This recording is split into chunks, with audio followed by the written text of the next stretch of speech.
Welcome to shops of blessing. దేవుని కృపలో భద్రపరచబడి నూతన దినములో ప్రవేశించాం. ఈనాటి దేవుని వాగ్దానం. నా దీపము వెలిగించువాడవు నీవే. నా దేవుడైన యెహోవా చీకటిని నాకు వెలుగుగా చేయును. You lord keep my lamp burning. My God turns my darkness into light. 18వ దావీదు కీర్తన 28వ వచనం. Praise God. ఈ నూతన దినములు దేవుడు మీ కొరకు సిద్ధపరిచిన ప్రతి దీవెన ఆకాశపు వాకిళ్ళు విప్పి మీ మీద కృమ్మరించునుగాక. మరి ఒక నూతన దినాన్ని ఆరంభిస్తున్న నేపథ్యంలో ప్రేమ కలిగిన వాగ్దానముతో మనల్ని దర్శిస్తూ ఉన్నాడు. ఎన్నిక లేనటువంటి మనలను, యోగ్యత లేనటువంటి మనలను ఆయన విడిచిపెట్టలేదు. ప్రతిదినం నూతనమైన వాత్సల్యతతో నింపుచ్చు ఉన్నాడు. మంటివారమైన మనలను మహిమగా మార్చిన ప్రేమ కలిగిన తండ్రి ఆయన. నిర్జీవమైన మన జీవితాలు, చీకటితో నిండిన మన బ్రతుకులు వెలిగించి వెలుగుతో నింపినటువంటి వాడు. చీకటిలో నుండి వెలుగులోనికి నడిపించి నీ చీకటి యావత్తును కూడా వెలుగుగా చేయగలిగిన సమర్థుడు ఈ ఉదయకాలము నీతో మాట్లాడుతూ ఉన్నాడు. లేఖనం అంటుంది, ఆయన వెలుగై ఉన్నాడు. నమ్మి విశ్వసించు వారందరినీ ఆయన వెలిగించి వెలుగులో నడిపించి వెలుగుతో నింపేవాడు. ఆయనను వెంబడించేవారు చీకటిలో కాక వెలుగు మార్గాలలో నడుస్తారు. ఈ మాటలు వింటున్న ప్రియ దేవుని జనాంగమా, ఈ నూతన దినం నా జీవితంలో ఆయన అనుగ్రహించి ఆయన వాగ్దానము ద్వారా నిన్ను బలపరుస్తున్న నేపథ్యములో మనము ఒక ప్రశ్న వేసుకుందాం. నీవు వెలిగించబడిన స్థితిలో ఉన్నావా? నువ్వు వెలిగించబడిన విశ్వాసములో నిలిచి నీ సాక్ష్యము ద్వారా ఆయన వెలుగును ప్రసరింపగలిగే ధన్యతలో నీవు నిలుచున్నావా? నీ మార్గాలు ఎలా ఉన్నాయి? నీ మార్గముల మీద ఆయన వెలుగు ప్రకాశిస్తూ ఆ వెలుగులో నడుస్తున్న నేపథ్యములో ఉన్నావా?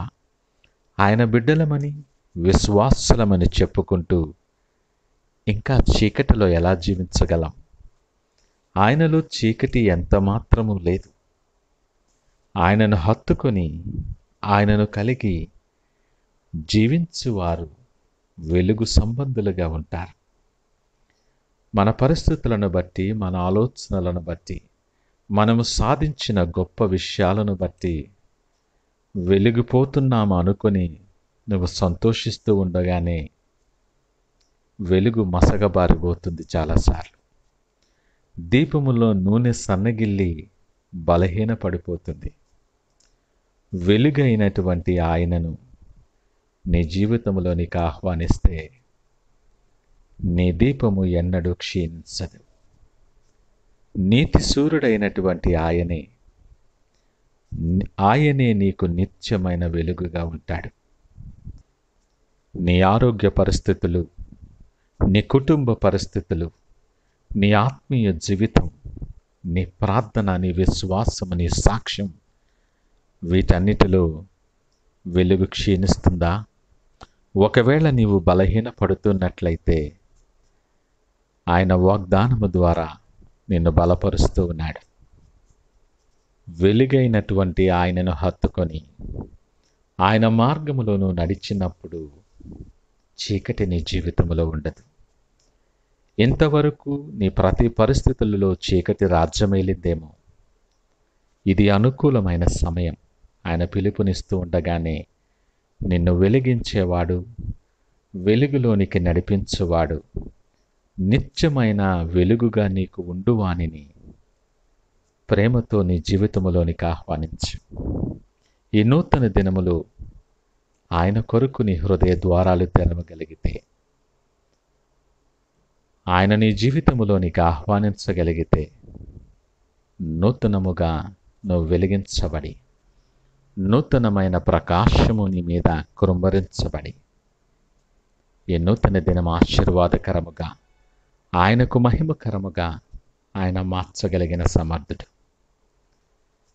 ఈ నూతన దినములో నీవెవరివైనా ఏ పరిస్థితుల్లో ఉన్నా వెలుగైన దేవుడు నీ పక్షాన ఉన్నాడని గమనించి నువ్వు ఎరిగి విశ్వాసముతో నీ జీవితంలోనికి, నీ కుటుంబంలోనికి, నీ పరిస్థితులలోనికి ఆయనను ఆహ్వానించినట్లయితే సమస్తమును వెలుగుగా చేయవాడు ఆయన. ఆశీర్వాదాలు స్వతంత్రించుకునేలాగున ప్రార్థన పూర్వకముగా ఈ దినాన్ని ఆరంభిద్దామా? ప్రార్థించుకుందాం. మహోన్నతుడు, పరిశుద్ధుడు, ప్రేమ నమ్మకమైన మా యేసయ్యా స్తోత్రాలు. మా దీపము వెలిగించువాడవని మీకు వందనాలు తెలియచేస్తూ ఉన్నా. నాయన, నేను నమ్ముచూ ఉన్నాను, నా ప్రతి చీకటి నేను వెలుగుగా మార్చగలిగిన వాడు. నా మార్గముల మీద మీరు వెలుగు ప్రకాశింపచేయవాడని మీకు వందనాలు. అనేకమైన చీకటి దినాలు, పరిస్థితులు మా జీవితంలో మేము దాటవలసి వచ్చినప్పటికీ నీ వాక్యాన్ని మా హృదయంలో భద్రపరచుకోవటానికి మాకు నేర్పించండి. నీ వాక్యము నా పాదములకు వెలుగును, నీ వాక్యము నా పాదములకు దీపమును, నా త్రోవలకు వెలుగునైన దావీదు మాటను మేము జ్ఞాపకము చేసుకుని ఆ ప్రకారముగా మిమ్మల్ని హత్తుకుని జీవించటానికి సహాయము దయచేసి మీరే మహిమ, ఘనత, ప్రభావాలు పొందుకోమని యేసు పరిశుద్ధ నామమున స్తుతించి ప్రార్థించి వేడుకొనుచున్నాము తండ్రి. ఆమేన్. God bless you.